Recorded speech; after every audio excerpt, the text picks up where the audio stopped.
Beshies, and welcome back sa ating YouTube channel. Andito na ulit ngayon ang inyong Ate Jaja for today's vlog. Andito tayo ngayon sa Ilocos Sur dahil tayo ay pupunta sa Awasen Falls. So currently, tayo ay dumadaan sa Hanging Bridge. Oh my God, Beshies, tingnan nyo. Yan ang ating tour guide, si Kuya Ruben. Hi, Kuya Ruben! Yes. Kuya Ruben, kamukha niya si Wachule. Wachule? Kilala mo ba yung kuya? Hindi mo kilala? Kuya, nahihilo na ako! Stop the car! Charot lang. Bakit yung hanging bridge? Si kuya, sanay na siya dito. Medyo may hilo effect yung hanging bridge, guys. But, yan. Let's see. Ingat daw, guys, madulas. So, kasama ko ang aking pinsan. Always. Ingat daw po, madulas. Ingat, madulas! Beses, ang ganda ng view. Oh my gosh, I love it. I love the Philippines. So, pukay mo! Edit out. Edit out. Ang dulas. Yeah. Okay, hindi kaya today. So, ayan. More walk for now.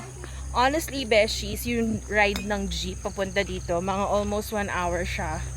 And, ang tarik! Oh my gosh! Ganun siya. Tapos liko-liko, ganyan. Anyway. But, tingnan niyo yung view namin, guys. So, ganda. Ang ganda ng Pilipinas. Beshies, dito pala ako nag-book. Dito.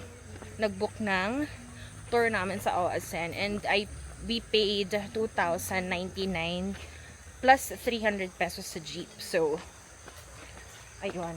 Marami namang mga tindahan dito.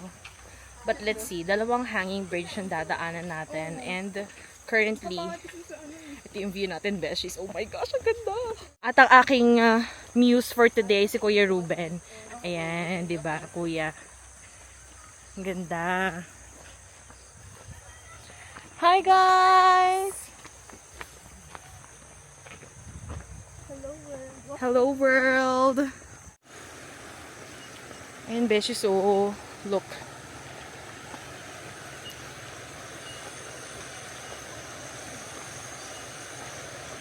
Ayan na yung isa pang hanging bridge. Okay lang.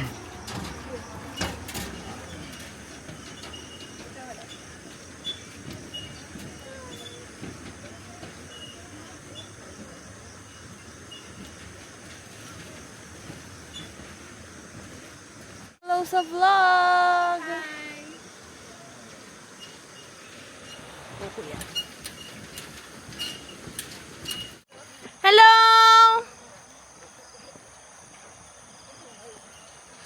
Hello. Hi guys.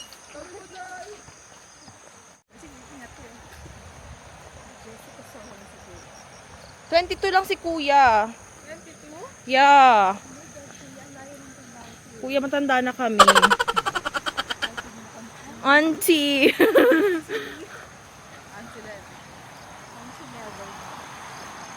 Ayan.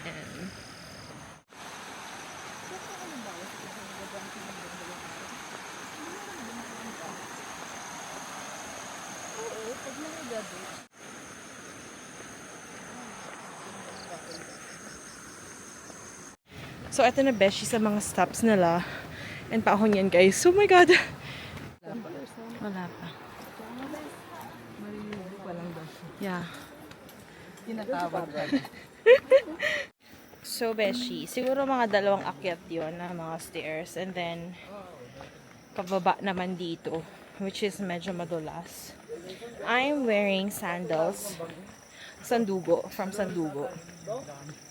I think pwede naman kayong mag-hiking shoes, but make sure lang na okay lang mabasa yung mga shoes nyo. So, yan. And then, stairs naman pababa. Pakita ko sa inyo, Beshies. And, stairs pababa. Hi, Pat! Hello. Mag-iingat po kayo. Yes, as a local. Yes. Sneakers. You're not feeling your heart. Beshies, we made it. Pero pababa pa tayo.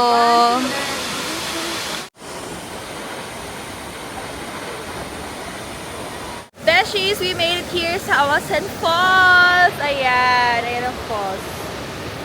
Super dami ng tao kasi weekend siya, Beshies. So, if kaya nyo pumunta ng weekdays, si Pat, if kaya nyo pumunta ng weekdays, highly recommended na weekdays. But if kagaya namin kayo na weekend lang pwede, maraming tao, madulas yung daan, I think kahit anong isuot nyo, not unless pang hiking talaga na shoes, madulas talaga yung daan. But the view is amazing. Ang lamig ng tubig, of course. Very refreshing, very relaxing. But yung paakyat talaga, so super good luck na sa amin talaga. Super good luck sa pag-akyat. But, ang ganda ng falls. Nakakaaliw siya tingnan, nakakatanggal siya ng stress sa buhay. Mamaya na lang yung stress, magpaakyat na talaga. No?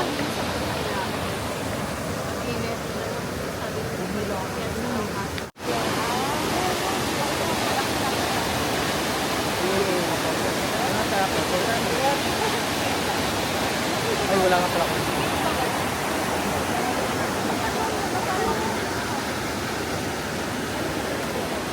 Yung coordinator namin, si Andeng. Hi, Andeng! Yes, with 25 pieces ng bangs. Yes! Nabilang atake si Auntie. Ayan. Likod natin ngayon, Beshies, yung Awasan Falls. So, tamang chill lang tayo dito ngayon. We were given enough time to explore, mag-swimming. But of course, sobrang dami talagang tao kasi nga weekend. Sunday ngayon, umalis kami Saturday night sa Manila and sobrang dami ng tao. But Beshies, malamig yung tubig talaga. And ang sarap talaga sanang maligo. Kaya nga lang, yun, daming tao. Sa drone pala, dun sa mismong magandang area kung saan nagpapadrone, pagka late na kayo dumating, hindi na rin kayo masyadong ma-accommodate kasi sobrang dami na nagpapadrone kanina, hindi na kami nakapila. So, ibang area yung pwede ka magpa-drone. Pero ako, happy na kami sa mga pictures namin. Sa area na to, Beshies, walang nagbebenta. Sa mismong falls, wala nagbebenta ng pagkain. Pero doon naman along the way, marami naman kayo makikita na bilihan ng pagkain. So, it's really better na magdala na kayo ng snacks nyo or kaya pagkain. Para habang nag-picture, habang naghihintay ng turn nyo, meron na kayo, hindi kayo nagugutom. So, yun. Currently, it's 9 a.m. So, mga until 9:30 kami dito. Hihintayin lang namin matapos yung mga kasama namin na mag-drone. Video. Naiingit ako, ayoko ito bumili.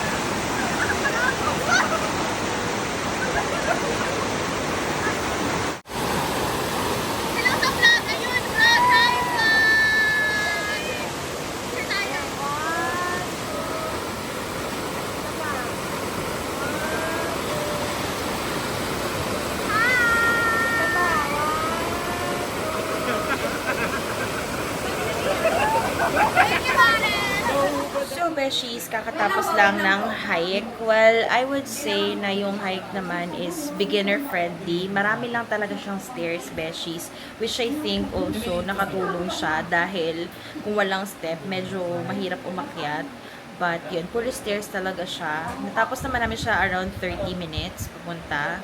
And then, nagstay kami doon ng super tagal because we really enjoyed yung pagliligo. Talagang yung agos ng tubig from falls, sobrang lakas. So, nakaka-relax siya sa likod. And honestly, sobrang ganda ng group namin. Sobrang saya ng group namin. So, para kayo magbabarkada, tawa lang ng tawa, ganyan. And anyway, so yun, pag sakay ng jeep, pagtapos ng hike, yes, yung si Frenny, pagtapos ng hike namin, sumakay ulit kami ng jeep. Tapos, pagsakay namin ng jeep, another 45 minutes to 1 hour travel. And then, ang drop-off namin is dito sa may van. Ay, hindi pala actually. Yeah, sa may van. And then sa van, dito kami, may mga designated areas sila sa mga ligo-ligo. So, 50 pesos ang bayad sa ligo. And, I really enjoyed my ligo. Because, you know, malinis yung CR. Jaja approve yung CR. And, yun. So, 50 pesos yung ligo. And then, may wifi din sila dito na available. So, kasi wala signal dito.